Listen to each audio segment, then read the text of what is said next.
Hello everyone, welcome to our YouTube channel MPS Tutors. My dear student, today we will teach chapter 3rd, Motion of the Earth.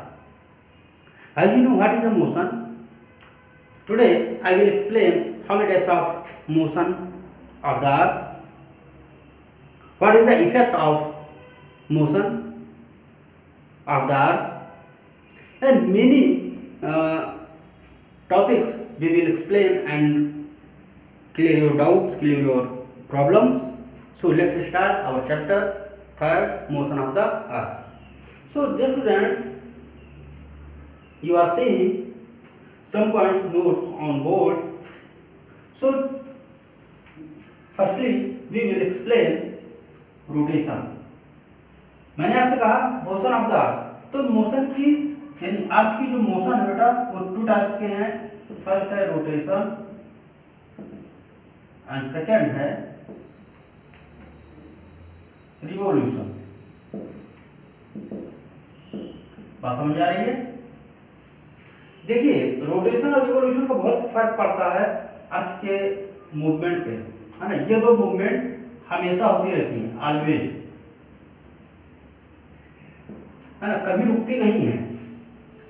अभी भी हम आपको class आपको हम provide कराते हैं, बस चलती है, ट्रेन चलती है, यानी अगर देखा जाए हर पल हर क्षण आपका ये जो मूवमेंट है ये होता रहता है. बस हमें फील नहीं होता, हमें फील नहीं होता. क्यों? अगर आप सोच रहे हैं कि अच्छा रोटेशन रिवॉल्यूशन है क्या, पहले हम बता देते हैं आपको. रोटेशन क्या है? Is the movement of the earth on its axis. इसमें सिर्फ आप कुछ ना करिए. रोटेशन और रिवॉल्यूशन को लर्न करने का सबसे आसान तरीका क्या है बेटा? बहुत ही इजी तरीका है, बहुत ही इजी स्टेप है कि उसके सिर्फ दो वर्ड को आप याद रखिए बस. Only two words, not sentences, only two words, orbit and axis. Orbit and axis. अगर एक्सिस पर मूवमेंट हो रहा है तो रोटेशन कहलाएगा, अगर ऑर्बिट पे मूवमेंट हो रहा है तो क्या कहलाएगा बच्चों? रिवॉल्यूशन कहलाएगा. बात समझ आ रही है? सिर्फ आप दो शब्द को पकड़िए, आप सेंटेंस को मत पकड़िए. सेंटेंस को पकड़ेंगे तो लर्न करना मुश्किल हो जाएगा. अगर आप एक डिफिनेशन याद कर ले जाते हैं तो दूसरी डिफिनेशन ऑटोमेटिक आपको याद हो जाएगी. जैसे is the movement of the अर्थ, यहां देखिए लिखा is the movement of the अर्थ. बात समझ आ रही है? अराउंड द सन, यहाँ अराउंड द सन नहीं है, ऑन द एक्सिस है, ऑन इट्स एक्सिस है. अगर बस फर्क इतना है कि दोनों की डेफिनेशन लगभग सेम मैंने इसलिए लिखी है कि आपको लर्न करने में इजी हो. कि is the movement of the earth, is the movement of the earth on its axis is called rotation and around the sun is called revolution, है ना. अब अराउंड द सन पे क्या? सिर्फ पथ और परिपथ यानी ऑर्बिट, इसको हम परिपथ कहते हैं, एक रास्ता कहते हैं. तो बात समझ आ रही है कि the movement of the earth on its axis is called rotation and is the movement is the revolution is the movement of the earth around the sun in a fixed path or orbit. तो ये क्या कहलाता है? आपका revolution कहलाता है. अब आप देखिए रोटेशन और रिवॉल्यूशन से फर्क क्या पड़ता है, अब इसके बारे में जानते हैं. एक पॉइंट और आता है. तो अच्छा ये दोनों पॉइंट आपको समझ में आए बेटा? रोटेशन और रिवॉल्यूशन से आपको कमेंट सेक्शन में लिखना है कि रोटेशन और रिवॉल्यूशन से क्या फर्क पड़ता है, कौन सी गतिविधियां, कौन से जो इफेक्ट्स हैं वो हमारे ऊपर पड़ते हैं. बस समझ आ रही है? मैं अभी आगे बता रहा हूँ वीडियो में, बट आपको कमेंट सेक्शन में इसको लिखना मस्ट है. थर्ड पॉइंट है आपका ऑर्बिट प्लेन. अब ये ऑर्बिट प्लेन क्या है? देखिए ऑर्बिट प्लेन क्या है कि the axis of the earth which is an imaginary line makes an angle of 66 with its orbit plane. देखिए ये जो होता है, जो 3.5 डिग्री ऐसे जो झुकी होती है ना, ये वाला यही है. बात समझ आ रही है? 66 पे ये झुकी रहती है ऑर्बिट प्लेन.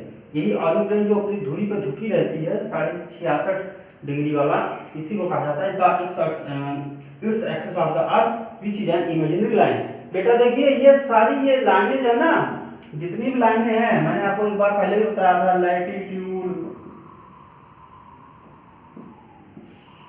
लॉन्गिट्यूड, है ना, उसके बाद इक्वेटर, है ना, जितने भी लाइनें हैं आपकी, सारी लाइनें आप पर जितने भी लाइनें खींची जाती हैं, चाहे वो वर्टिकल हो चाहे वो हॉरिजॉन्टल हो, सारी लाइंस इमेजिनरी लाइंस है, नॉट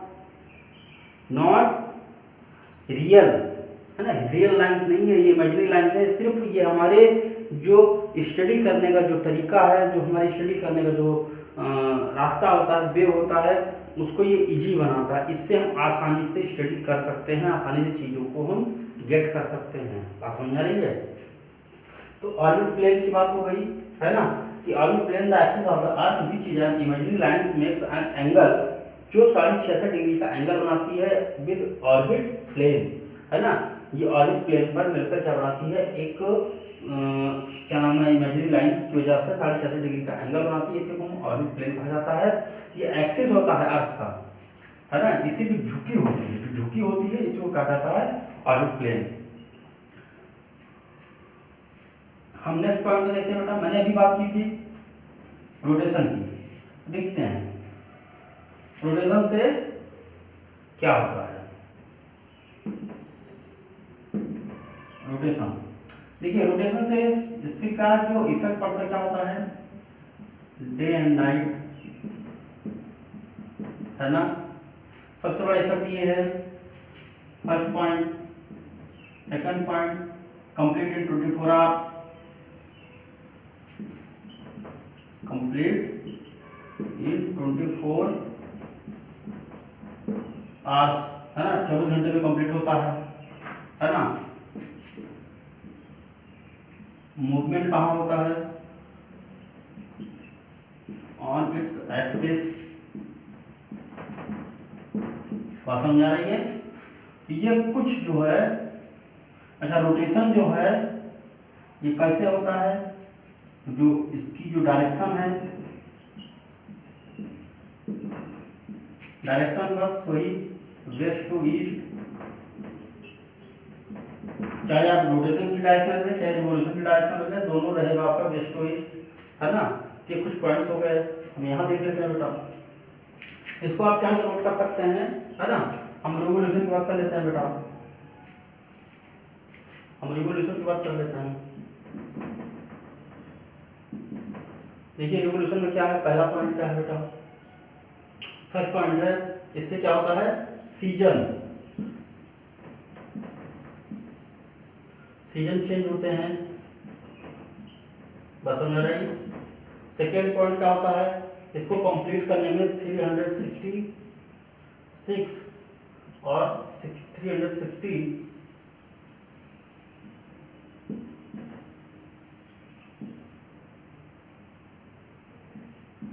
डेज लगते हैं, बस समझ रही। 362 से 4 दिन या 366 दिन, है ना। ये कब होता है, ये कब होता है, ये लीप ईयर में होता है। लीप ईयर में जो फरवरी होती है 29 डेज की होती है ना। इस नॉर्मल डेज में 28 डेज की फरवरी होती है, बस समझ आ रही है। ये ऑर्डिनरी ईयर होते हैं, ऑर्डिनरी, बात समझ आ रही है। तो रिवोल्यूशन में सीजन चेंज होता है, 365 सही 4 दिन या 366 दिन में कंप्लीट करता है एक रिवोल्यूशन, है ना। थर्ड पॉइंट क्या है, movement on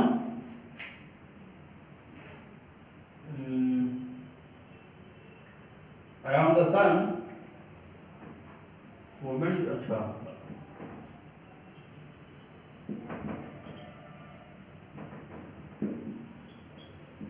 around the sun, है ना।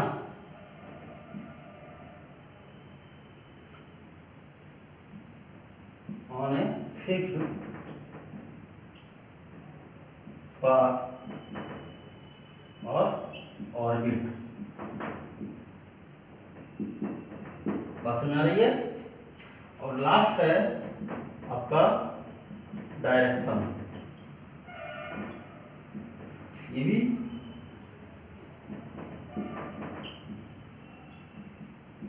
Waste to east. तो अब आप चाहे तो कंपेयर कर सकते हैं, लगभग दोनों सेम है। एक से डे नाइट हो रहा है, दूसरा सीजन चेंज हो रहे हैं। Complete in 24 hours, complete in 365 1/4 और 366 डेज। अब अगर हम 365 दिन की बात करते हैं तो उसमें 28 दिन की फरवरी होती है, इसको हम ऑर्डिनरी ईयर कहते हैं। 366 दिन को हम लीप ईयर कहते हैं, जिसमें फरवरी जो है 29 डेज की होती है। मूवमेंट ऑन इट्स एक्सिस होता है, इसमें मूवमेंट जो होता है around the sun on a fixed path और ऑर्बिट पे होता है। डायरेक्शन इसका वेस्ट टू ईस्ट है, इसका डायरेक्शन वेस्ट टू ईस्ट होता है। तो ये कुछ आपके कंपेयर करने वाली चीजें थी, आप कंपेयर कर सकते हैं। हमने अभी आपको रोटेशन और रिवोल्यूशन के थोड़ा सा कंपेयर करने की बता रहे हैं, कंपैरिजन किया उसका कि क्या क्या कंपेयर हो सकते हैं। हमने आपको रोटेशन बताया कितने दिन में पूरा होता है, रिवोल्यूशन बताया कितने दिन में कंप्लीट होता है ना, क्या इफेक्ट पड़ते हैं। अब रिवोल्यूशन से क्या फर्क पड़ता है, रिवोल्यूशन से फर्क ये पड़ता है कि हमारे जो सीजन होते हैं, डिफरेंट टाइप के सीजन, उसका इफेक्ट पड़ता है। सीजन में होता क्या है कि जो इक्वेटर है 6 मंथ जो है सन वो नॉर्दर्न हेमिस्फीयर की साइड में चमकता है, तो 6 मंथ वो चमकता है साउदर्न हेमिस्फीयर में। अब इससे फर्क क्या पड़ता है, इससे फर्क ये पड़ता है कि अगर वो साउदर्न हेमिस्फीयर में चमकेगा तो वहाँ पे दिन होगा और नॉर्थ वाले पोल पर क्या होगा, नाइट होगी। यानी यहाँ पर फिर विंटर का सीजन आएगा और साउदर्न वाले में समर का सीजन रहेगा। बट अगर ये नॉर्दर्न हेमिस्फीयर में चमकेगा तो विंटर वाले टाइम पे सीजन क्या रहेगा, वहाँ पे विंटर का सीजन रहेगा, हमारे यहाँ समर का सीजन होगा। यहाँ पे दिन 6 महीने की होगी पोल्स पर और साउथ पोल पर 6 महीने की रातें होंगी। तो ये कुछ फर्क पड़ते हैं, अभी हम देख लेते हैं कि क्या फर्क पड़ता है। सपोज करिए ये आपका अर्थ है ना, ये आपका इंक्लाइनेशन लाइन होती है ना, ऐसे इसी पे ये मूवमेंट कर रही है। ये आपका हो गया ईस्ट, ये आपका हो गया वेस्ट, और इसको हमने अगर ऐसे काट दिया तो होगा नॉर्थ, ये हो गया साउथ। ये आपका सन है, अगर इसकी सनलाइट डायरेक्ट यहाँ पर पड़ रही है इस पार्ट पे, है ना, यानी ये वाला पार्ट अगर सन के साइड में झुका हुआ है तो यहाँ पर होगा समर का सीजन, है ना, यहाँ होगा विंटर का सीजन। यहाँ पर जो पोल्स पर जो नॉर्थ है ये आपका साउथ है ना, यहाँ पर 6 मंथ की क्या होगी, डे 6 मंथ, और यहाँ पे नाइट 6 मंथ की हो जाती है। इतनी बात समझ में आई आपको। बट अगर हाँ इक्वेटर पे भाई आपको मैंने हर बार बताया यहाँ पे डे एंड नाइट इक्वल होते हैं। ये अगर इक्वेटर है, ये आपका यहाँ पे दिन और रात बराबर होते हैं, यानी 12 घंटे का दिन तो 12 घंटे की रात है। दूसरा पॉइंट देखते हैं बेटा, हम जैसे रिवोल्यूशन की बात कर लेते हैं, है ना। रिवोल्यूशन में क्या होता है, मैंने आपको बताया जब ऑर्बिट पर मूवमेंट करता है अर्थ तो क्या होता है सीजन। और आपको पता है कि हम इंडिया की अगर बात करें तो इंडिया में 6 सीजन होते हैं और मेन कितने सीजन होते हैं बेटा, मेन होते हैं 5 सीजन। कौन कौन से, समर, विंटर, मानसून, है ना, स्प्रिंग और फिर ऑटम।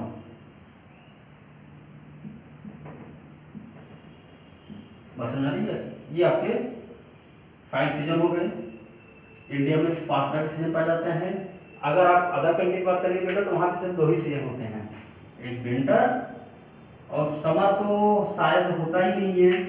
इसलिए क्योंकि जैसे जैसे आप ऊंचाई में बढ़ते जाएंगे, मैंने आपको पहले भी बताया है कि आपके हाइट पे जाने पे 165 मीटर अगर हम ऊंचाई पे जाते हैं तो 1 डिग्री टेम्परेचर कम हो जाता है। तो जैसे जैसे हम हाई एल्टीट्यूड पे जाएंगे, हाई एल्टीट्यूड पर हम बढ़ते जाएंगे तो वहाँ पर समर सीजन आने का कोई चांस नहीं होता है। क्योंकि अगर हम 66 हाफ या 23½ के ऊपर जैसे हम बढ़ना शुरू करेंगे, यानी देखा जाए कि अगर हम ये इक्वेटर यहाँ से लेकर 23½ से लेकर यहाँ तक के वाला पार्ट जो टेम्परेट जोन होता है, जहाँ पे north pole north too hot होता है, यहाँ पे भी, तो यहाँ पे समर सीजन होने का चांस ही नहीं बनता है। तो समर सीजन होगा ही नहीं तो कौन सा सीजन होगा? विंटर। तो वहाँ पे सिर्फ 2 ही विंटर होते हैं, 2 ही सीजन होते हैं, या तो विंटर होगा और या तो ऑटम का सीजन आता है, क्योंकि मानसून बहुत ज़्यादा वहाँ पे बरसात होती नहीं है ना। तो आप किसी भी यूरोपियन कंट्री की बात कर लें, यूरोपियन कंट्री की बात करें आप, है ना, जैसे फ्रांस, जर्मनी या बेल्जियम, है ना, इन सारी कंट्री के, ब्रिटेन, यहाँ पे क्या होता है बेटा, हमेशा विंटर का सीजन रहता है, समर का सीजन होता ही नहीं है। क्यों? क्योंकि वो इक्वेटर के बाद आपका ट्रॉपिक ऑफ कैंसर के बाद वो सब ऊंचाई पे स्थित है, इस वजह से यहाँ पे जो है विंटर का सीजन अधिकतर छाया रहता है, हमेशा विंटर का सीजन रहता है ना। तो हम पढ़ा रहे थे आपको सीजन। तो इस प्रकार जो सीजन होते हैं ये हमारे लिए काफ़ी इम्पोर्टेंट होते हैं। और हमारे यहाँ भारत में सीजन कहीं कहीं हम सीजन से फेस्टिवल भी सेलिब्रेट करते हैं बेटा, फेस्टिवल भी सेलिब्रेट करते हैं। आप जानते हैं कि हमारे यहाँ ज़्यादातर जो सेलिब्रेशन होता है फेस्टिवल का वो विंटर के सीजन के आधार पर होता है ना। जैसे अभी आप लोगों ने कुछ दिन पहले बिफोर 3 और 4 मंथ आपने होली मनाया, तो समर का सीजन आया, समर सीजन स्टार्ट होने लगता है। फिर आपने स्प्रिंग मनाया था, सेलिब्रेट किया था, विंटर सीजन आता है तो आप जो है दिवाली मनाते हैं। उसके पहले आप जो है एक फेस्टिवल और होता है जिसको हम नवरात्रि की पूजा कहते हैं, दुर्गा पूजा कहते हैं। तो ये कुछ फेस्टिवल ऐसे हैं, है ना। मकर संक्रांति मनाते हो आप लोग, है ना, 14 जनवरी को या 15 जनवरी को। अभी कुछ जो हमारे मुस्लिम कम्युनिटी के लोग होते हैं उन्होंने अभी कुछ दिन पहले ईद सेलिब्रेट किया था, फिर भी बकरी ईद आने वाली। तो विंटर सीजन देखिए जो है, अक्सर हमारे यहाँ विंटर सीजन में क्रिसमस सेलिब्रेट किया जाता है, कहीं ऑस्ट्रेलिया में समर का सीजन होता है। क्यों? मैंने भी आपको थोड़ी देर पहले बताया कि जब हमारे यहाँ समर होगा तो वहाँ विंटर होगा, जब वहाँ विंटर होगा भाई, जब हमारे यहाँ समर होगा तो ऑस्ट्रेलिया या जो सादर आपके हेमिस्फीयर है वहाँ पे विंटर का सीजन होगा। और अगर वहाँ पे समर होगा तो हमारे यहाँ विंटर होगा, तब वहाँ पे 6 महीने मंथ के बाद आफ्टर 6 मंथ वहाँ पे क्या होता है? विंटर का सीजन होता है। हमारे यहाँ समर का सीजन स्टार्ट हो जाता है। जब हमारे यहाँ समर का सीजन स्टार्ट होता है तो वहाँ पे विंटर सीजन स्टार्ट हो जाता है। तो इस प्रकार बदलाव होते थे, एक साथ हर जगह बदलाव हो पाना पॉसिबल नहीं है ना। तो हमारे यहाँ क्या होता है कि जो रिवोल्यूशन होता है इससे सीजन चेंज होते हैं, और सीजन के आधार पर हम लोग फेस्टिवल भी सेलिब्रेट करते हैं। सीजन आपके लगभग हम लोग इंडिया में हम 6 मानते हैं। अगर हिंदी की बात करें, हिंदी की पुस्तक की बात करेंगे तो हिंदी में लगभग 6 सीजन बताए जाते हैं। कौन कौन से? जाड़ा, गर्मी, बरसात, 3 मेन हो गए। स्प्रिंग यानी बसंत, और ऑटम यानी पतझड़, जिसको हम हेमंत या शिशिर भी कहते हैं। तो जाड़ा, गर्मी, बरसात, बसंत, हेमंत और शिशिर, तो ये आपके 6 सीजन होते हैं जो 2-2 मंथ पे यानी 2-2 महीने पे इसको डिवाइड किया गया है। तो हमारा जो मेन पॉइंट हमारा पॉइंट है बेटा वो रिवोल्यूशन है। और रिवोल्यूशन में हमने आपको ये बताना चाह रहा हूँ कि रिवोल्यूशन की वजह से यहाँ पर एक होता है इक्विनॉक्स और सॉल्स्टाइस, है ना। इससे होता क्या है? सॉल्स्टाइस से क्या होता है, इक्विनॉक्स क्या होता है बेटा? देखिए इक्विनॉक्स तो आप जान ही रहे हैं ना, इक्विनॉक्स यानी बराबरी, है जहां पर दिन और रात बराबर हो। हर 6-6 महीने पर अगर मैं बात करूँ उसको मैं डिवाइडेशन कर देता हूँ, और इक्विनॉक्स देखिए ऐसे बात करूँ मैं तो 6 मंथ है। तो 6 मंथ यानी कोई ऐसी डेट होगी जहाँ की और यहाँ की जहाँ पर दिन और रात क्या होते हैं, डे एंड नाइट क्या होते हैं बेटा, कोई ऐसी तारीख जरूर होती होगी जो क्या होगी, इक्वल। बस समझ आ रही है? यानी नॉर्दर्न हेमिस्फीयर की और साउदर्न हेमिस्फीयर की कोई भी डेट ऐसी एक होगी जो क्या होती है, इक्वल होती है। अब आप जोड़ लीजिए 6 मंथ का और कैसे हो सकता है, और ऐसे सॉल्स्टाइस का होगा कि 6 मंथ, है ना। ये जो इस मंथ का सॉल्स्टाइस और इक्विनॉक्स और इस हेमिस्फीयर का सॉल्स्टाइस और इक्विनॉक्स, इन दोनों को देखा जाए तो लगभग 4 बनेंगे भाई। एक इक्विनॉक्स, एक सॉल्स्टाइस, एक इक्विनॉक्स, एक सॉल्स्टाइस, है ना, लगभग 4 बनेंगे। अब हम जो पता कैसे करेंगे, अब आप जोड़ लीजिए, उसको पता करने के लिए हम तरीका क्या ढूंढेंगे, यानी कि जब दिन और रात बराबर हो, जब डे एंड नाइट इक्वल हो तो उसको कहेंगे इक्विनॉक्स, जब डे नाइट इक्वल ना हो तो उसको क्या कहेंगे, सॉल्स्टाइस। बात समझ रही है, यानी कुछ ऐसा दिखेगा कि अगर यहाँ का दिन बड़ा हो रहा तो यहाँ का दिन रात छोटी होगी, और यहाँ का रात बड़ी हो रही तो यहाँ का दिन छोटा होगा। बात समझ आ रही है, इतनी इस बात समझ नहीं है आपको। तो कुछ डेट होती है, जैसे आपका 23 सितंबर होता है, 21 मार्च होता है ना, फिर 21 जून, 22 दिसंबर, ये कुछ आपके डेट होते हैं कि जहाँ पर इक्विनॉक्स और सॉल्स्टाइस देखे जा सकते हैं। तो आइए हम आपको उसके बारे में बताते हैं बेटा।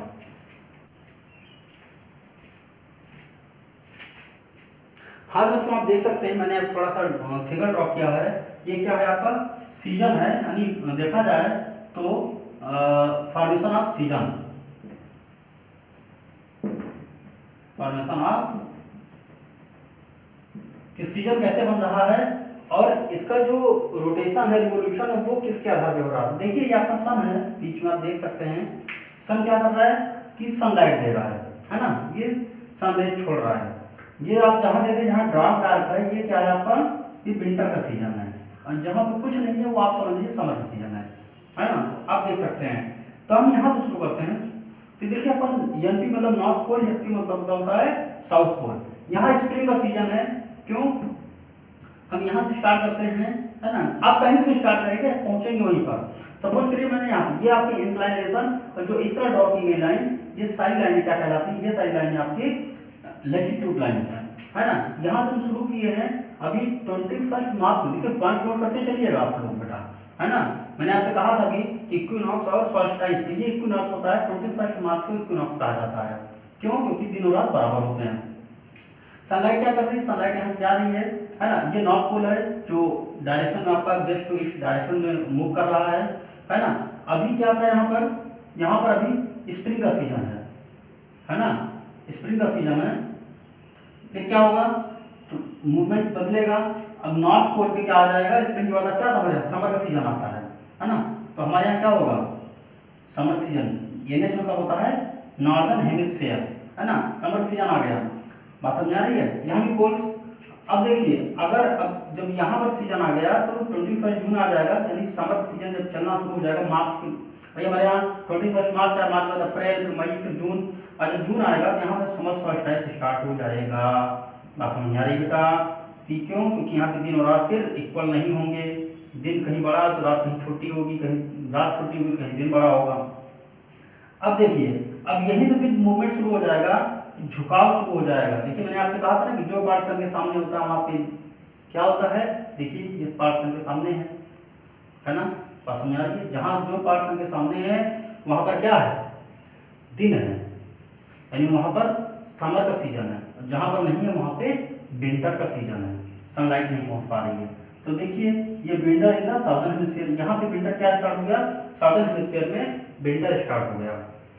अभी क्या था, यहाँ तक क्या था, अभी स्टार्ट हुआ नहीं है, अब यहीं से मूवमेंट शुरू हो जाएगा, तो शुरू हो जाएगा, क्यों, क्योंकि विंटर का हमारे यहाँ winter in the southern hemisphere. मैंने आपसे क्या कहा कि भाई अगर मान लीजिए यहाँ पे समर का सीजन है तो यहाँ पे क्या होगा, विंटर का सीजन, और अभी अगर हम दिसंबर का हाफ करें यानी 6 मंथ करें तो जून तो 6 का होता है ना, अभी 6वां महीना चल रहा है, 6 मंथ चल रहा है, तो हमारे यहाँ समर सीजन चल रहा है, तो वहाँ पर साउदर्न हेमिस्फीयर में विंटर सीजन रनिंग में है, वहाँ पे भी विंटर सीजन चल रहा है। फिर थोड़ा सा मूवमेंट आगे बढ़ेगा, फिर जून के बाद जुलाई, अगस्त, सितंबर आएगा, सितंबर आएगा तो क्या हो जाएगा, हमारे यहाँ देखिए जब स्प्रिंग का सीजन था तो विंटर हेमिस्फीयर में वहाँ पर क्या चल रहा होगा, जब हमारे यहाँ स्प्रिंग होता है तो वहाँ पे ऑटम चल रहा होता है ना, जब हमारे यहाँ स्प्रिंग होता है तो वहाँ पर ऑटम चल रहा होता है, जब हमारे यहाँ वहाँ पे ऑटम होगा तो हमारे यहाँ स्प्रिंग चल रहा होगा, जब हमारे यहाँ स्प्रिंग चलेगा तो वहाँ ऑटम, और जब हमारे यहाँ स्प्रिंग होगा तो साउदर्न हेमिस्फीयर में ऑटम का सीजन चलेगा, और जब हमारे यहाँ ऑटम का सीजन चलेगा तब वहाँ पर स्प्रिंग का सीजन चलेगा।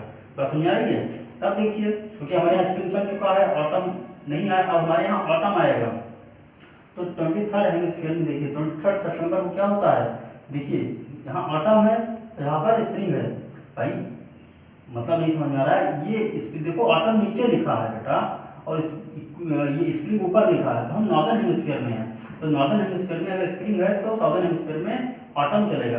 अब यहाँ पे ऑटम आ गया तो यहाँ पर क्या चलेगा भाई? नॉर्दर्न हेमिस्फीयर में अगर ऑटम आ गया तो साउदर्न हेमिस्फीयर में स्प्रिंग का सीजन स्टार्ट हो जाएगा, और इक्विनॉक्स तो है ही, क्यों? क्योंकि 23 सितंबर आ गया है।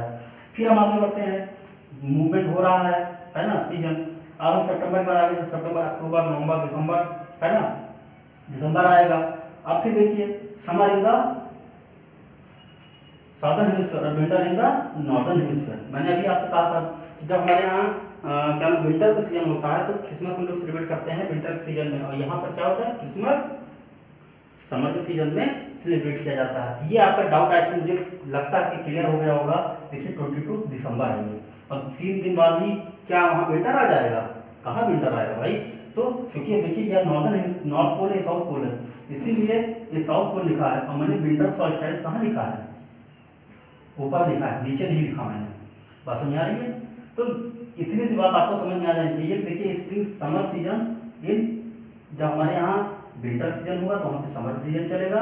यानी अगर साफ सीधी सी बात अगर हम कहें कि जब नॉर्थ पोल में स्प्रिंग होगा तो साउथ पोल में ऑटम होगा, और डेट कौन सी होगी? इक्विनॉक्स, यानी 21 मार्च। जब हमारे यहाँ यानी नॉर्थ पोल में मतलब नॉर्दर्न हेमिस्फीयर में जो है समर सीजन चल रहा होगा, तो वहाँ पर क्या होगा? Winter in the southern hemisphere में, यानी साउदर्न हेमिस्फीयर में विंटर सीजन स्टार्ट शुरू हो जाएगा।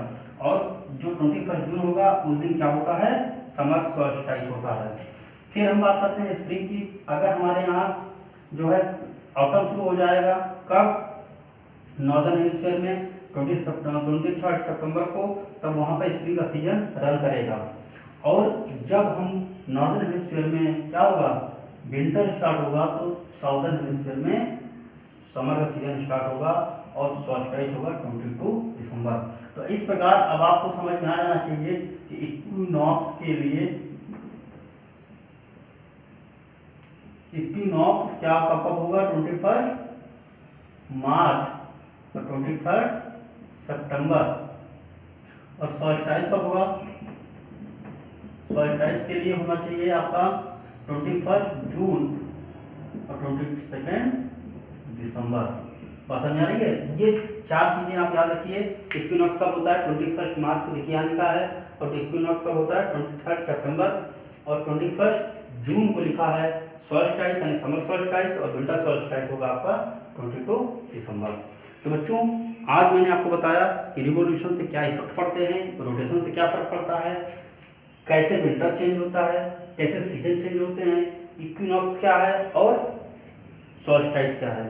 अगर आपको कोई डाउट्स हैं इस टॉपिक से रिलेटेड तो आप हमारे कमेंट सेक्शन में जरूर कमेंट करिए, और आपके हम सभी डाउट्स को क्लियर करेंगे।